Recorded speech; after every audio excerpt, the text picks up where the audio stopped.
Thank you so much. Our next speaker is Vang.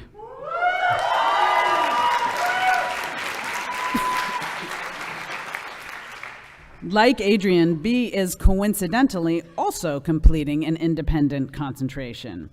He graduates with a degree in geopolitical epistemologies, a field that combines the study of philosophy, political economy, and politics to examine questions about the production of knowledge and the global legacies of colonialism, racism, and imperialism.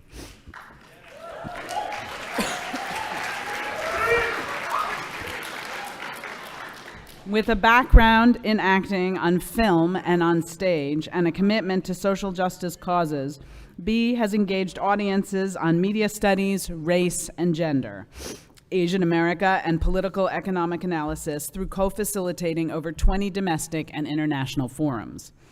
After his first year at Brown, B took a leave of absence to travel to China, to a region he considers his homeland, where he began formulating his scholarship on geopolitics, development philosophy, and on the notion of the fourth world, stateless people, often minorities within dominant states. When he wasn't in mountainous rural regions and tilling the fields, he participated in creative and leadership programs in Shanghai, Beijing, and Hong Kong. B returned to Brown after spending a year in New York City. Since then, he has spent a summer in Washington, D.C., working with the Department of Agriculture and advocating for the local recovery efforts in post-war Laos. This past summer, B interned for Rachel Maddow at MSNBC. After Brown, he hopes to continue to make cultural interventions through journalism and broadcast media. Please join me in welcoming B.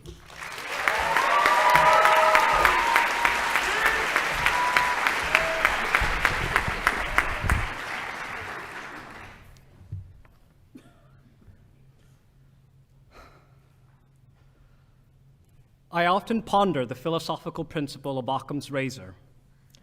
Occam's razor holds that when presented with two competing hypotheses, always go with the simpler. But is a simpler necessarily better? In our years at Brown, we have teetered on that razor's edge, where life's dilemmas really permit choosing the simpler over the more difficult.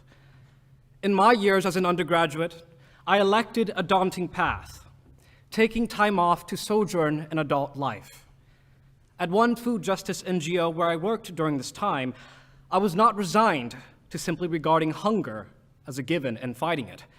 I asked, when agricultural production could provide every living human being with over 2,900 calories a day, why is it that over 800 million people worldwide still live in hunger? How did this epidemic of inequality come to be? It's just not simple. Our world is one where power and its abuses prevail, yet somehow our ethical integrity and hope endure. When I returned to Brown, I grasped that it is precisely along these rough edges that we question, that we work, and that we tenaciously always uphold our values. An orator I admire once implored, I trust that you all will grow in your ability to be impatient for positive change, to discern the good from the merely adequate, to embrace the challenge of fighting for those who are less fortunate, and to insist that your choices measure up to your values. These words, delivered by our former Brown president, Ruth Simmons, beckon us to the very traditions that now belong to us. If we fell back on Occam's principle, we would betray the very traditions that taught us discernment, that encouraged us through the open curriculum to synthesize and proactively take charge of our studies. For me, balancing that razor's edge, this meant pursuing an independent concentration, even when many urged me not to out of expediency. Resolved to continue pushing the envelope, I proposed the concentration called Geopolitical Epistemologies, which merged fields like politics and critical history, philosophy, and political economy to enable me to address the larger questions of disparities and conflict. Questions like, how is food availability connected to warfare? And even more broadly, how do we know what we know? My ongoing search for ways to create impact in this world led me to work at the Rachel Maddow Show this past summer. When it came time to introduce myself, I sheepishly put forward the title of my concentration. Geopolitical epistemologies? Dr. Maddow joked. Oh wow, I was just thinking about geopolitical epistemologies. Her sarcastic quip was delivered winkingly, for she herself had been a Rhodes Scholar in politics.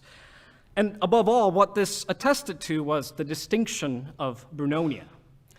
As it turns out, explaining my title has been a recurring icebreaker in interviews and informal conversations, and when people were confounded, it allowed me to showcase the best things about the open curriculum and the breadth of our global thinking.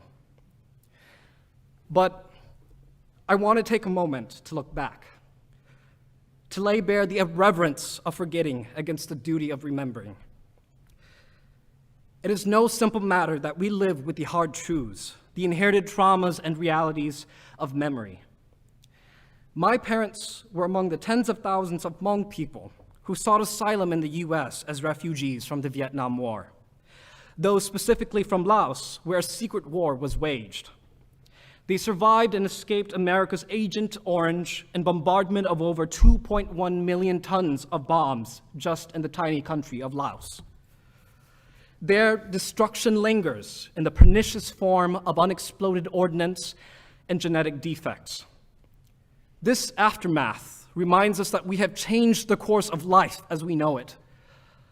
Our very existence may be threatened by the reckless hubris of human might expressing itself as a geological force, found even among the soil, the stone, and the seedling. What I'm describing here is not merely symbolic. In this era some have dubbed the Anthropocene, nature is no longer independent. It is transformed and violated by human artifice. Like the Agent Orange and undetonated explosives now melded into the Earth's crust. It is in the Anthropocene, in times of living amongst the ecological outcomes we have wrought, that our activity must be redirected so this enfeebled planet can begin to heal itself. Because the future does not belong to us, at least not any future we've imagined. We cannot afford to lose sight of our humility, how we triumph over adversity and express deference to it, and how we mitigate tragedy and mourn it will define our generation.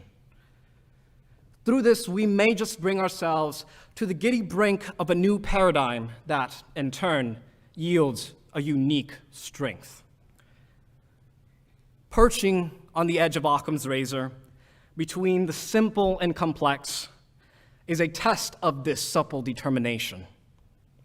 For I know acutely the defeat of giving in to simplicity, but I know too the feeling in my splayed hands of the optimism within reach, the firming grips on the virtues of the human heart, on the brutality of love, on the arrogance of the mind's search for understanding. At Brown, this was manifest not only in our innovation and original researches, but also in the infinite resonances of our rallying cries, and in our surmounting of entrenched injustice.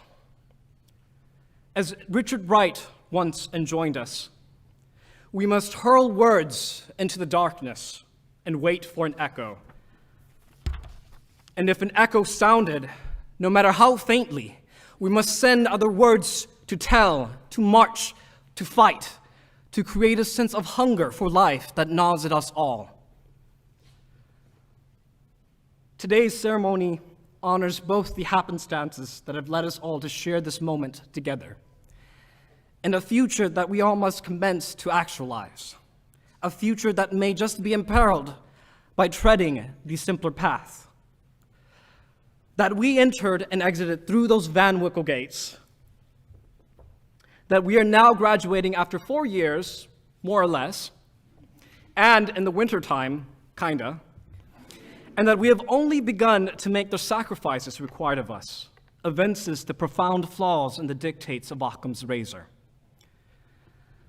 The degrees that we will receive today do not only certify our scholastic achievements, but also the audacity with which we carved out our own chapters here.